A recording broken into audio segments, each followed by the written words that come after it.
Halo, selamat datang kembali di video saya dengan judul model pembelajaran problem solving dari mata kuliah model pembelajaran dengan dosen pengampu Bapak Immanuel Silitonga SPD MPD, dengan saya sendiri Levana Katisi Holding dengan nomor MPM 2009-2007. Enjoy! Baiklah, materi yang akan saya bahas pertama adalah pengertiannya. Pengertian dari model pembelajaran problem posing pertama kali dikembangkan oleh ahli pendidikan Brazil yaitu Paulo Freire pada tahun 1970 yang dituangkan dalam bukunya Pedagogy of the Oppressed.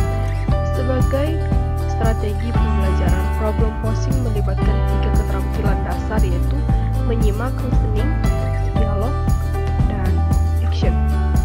Model pembelajaran pengajuan masalah atau problem posing merupakan metode pembelajaran dengan tujuan mengaktifkan siswa agar berpikir kritis dengan cara memancing siswa untuk menemukan masalah berdasarkan topik yang diberikan sehingga menantang untuk motivasi siswa dan untuk menyelesaikannya. Dan ada beberapa menurut para ahli yang selanjutnya itu adalah menurut Suryo Subroto pada tahun 2009 halaman 203. Problem posing merupakan pembelajaran dapat memotivasi siswa untuk berpikir kritis sekaligus dialogis, kreatif dan hiperaktif yang dituangkan dalam bentuk pertanyaan. Pertanyaan tersebut kemudian dicari jawabannya, baik secara individu maupun kelompok. Menurut ahli yang selanjutnya yaitu Suyatno, tahun 2009 halaman 61, problem posing merupakan istilah dalam bahasa Inggris yang artinya merumuskan masalah atau membuat masalah. Problem posing adalah pemecah masalah dengan melalui elaborasi, yaitu merupakan kembali masalah menjadi bagian-bagian yang lebih sederhana sehingga mudah dipahami. Menurut Huda, tahun 2012, halaman 276 mengatakan pembelajaran yang menekankan pada siswa untuk membentuk atau mengajukan soal berdasarkan informasi atau situasi yang diberikan. Informasi yang ada diolah dalam pikiran yang setelah dipahami maka peserta didik akan bisa mengajukan pertanyaan. Dengan adanya tugas pengajuan soal atau problem posing akan menyebabkan terbentuknya pemahaman konsep yang lebih mantap pada diri siswa terhadap materi yang telah diberikan. Baiklah, pembahasan selanjutnya adalah model pembelajaran problem posing memiliki beberapa pengertian, yaitu menurut UPU tahun 2003 halaman 17. Yang pertama, perumusan ulang masalah yang telah diberikan dengan beberapa cara dalam rangka menyelesaikan masalah yang rumit. Yang kedua, perumusan masalah yang berkaitan dengan syarat-syarat pada masalah yang dipecahkan dalam rangka mencari alternatif penyelesaian masalah yang relevan. Dan yang terakhir, perumusan atau mengajukan masalah dari situasi yang diberikan mau sebelumnya, pada saat atau setelah penyelesaian. Baiklah, selanjutnya itu adalah jenis-jenis problem posing.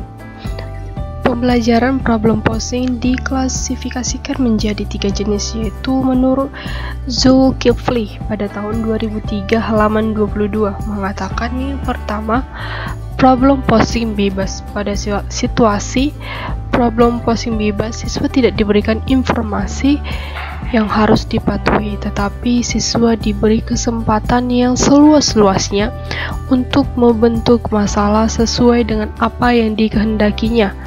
Siswa dapat menggunakan fenomena dalam kehidupan sehari-hari sebagai acuan dalam membentuk masalah.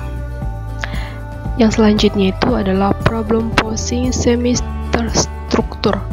Pada situasi problem posing semi terstruktur, siswa diberi situasi atau informasi yang terbuka.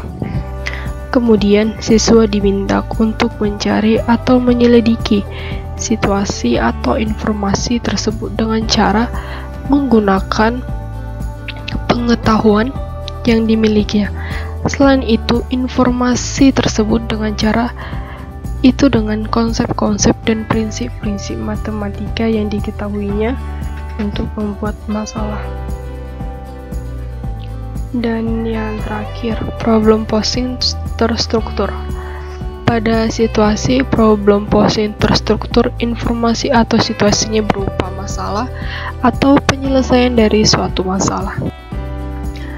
Baiklah, selanjutnya itu adalah langkah-langkah pelajaran problem posing.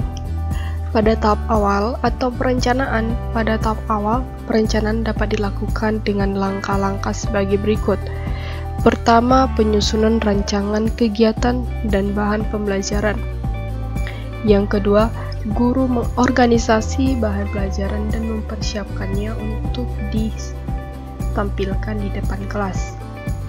Yang terakhir adalah guru menyusun rencana pembelajaran. Langkah-langkah selanjutnya itu adalah tahap inti atau tindakan.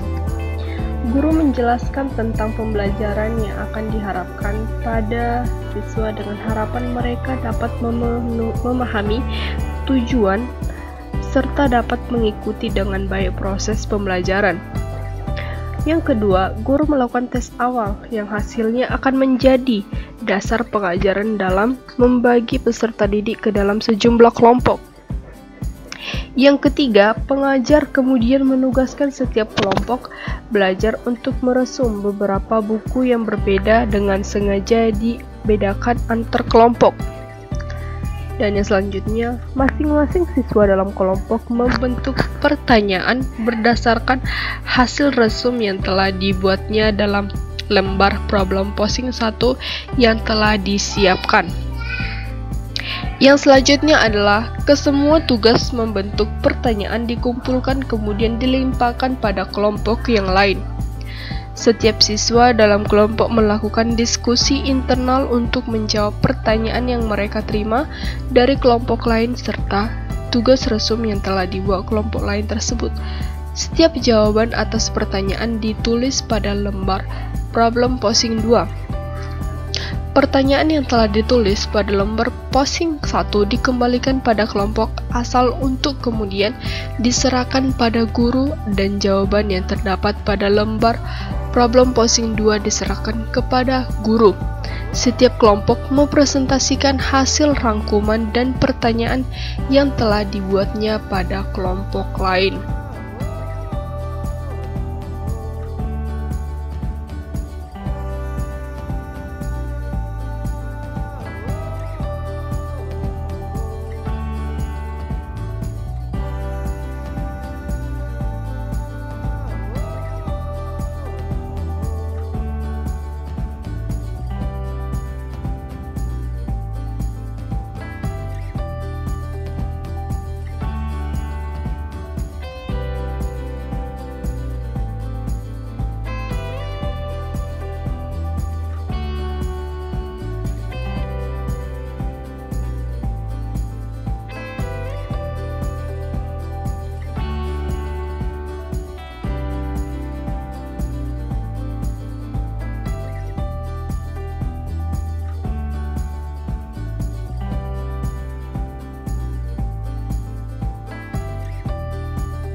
Baiklah, tahap selanjutnya adalah tahap akhir atau penutup atau observasi. Kegiatan observasi sebetulnya dilakukan bersamaan dan setelah rangkaian tindakan yang diharapkan pada siswa. Observasi yang dilakukan bersamaan dengan tindakan adalah pengalaman terhadap aktivitas dan produk dalam kelompoknya masing-masing dan terhadap kelompok lainnya. Produk yang dimaksud di sini adalah sejauh mana kemampuan dalam membentuk pertanyaan, apakah pertanyaan maupun aktivitas lebih mengarah pada aktivitas yang efektif. Kelebihan problem posing. Strategi pembelajaran problem posing mempunyai beberapa kelebihan antara lain sebagai berikut. Yang pertama, siswa dapat berpartisipasi secara aktif. Yang kedua, mendidik siswa berpikir sistematis. Selanjutnya, pendidik siswa agar tidak mudah putus asa dalam menghadapi kesulitan. Selanjutnya, siswa mampu mencari berbagai jalan dari kesulitan yang dihadapi. Selanjutnya, mendatangkan kepuasan tersendiri bagi siswa jika soal yang dibuat tidak mampu diselesaikan oleh kelompok lain. Dan yang selanjutnya itu, siswa akan terampil menyelesaikan soal tentang materi yang diajarkan. Selanjutnya, siswa berkesempatan menunjukkan kemampuan pada kelompok lain. Dan sedangkan kelemahan dari pembelajaran problem posing adalah pembelajaran posing membutuhkan waktu yang lama, membutuhkan buku penunjang yang berkualitas, dan pada pelaksanaan kegiatan belajar mengajar dengan menggunakan problem posing, suasana kelas cenderung agak gaduh karena siswa diberi kebebasan oleh guru pengajar.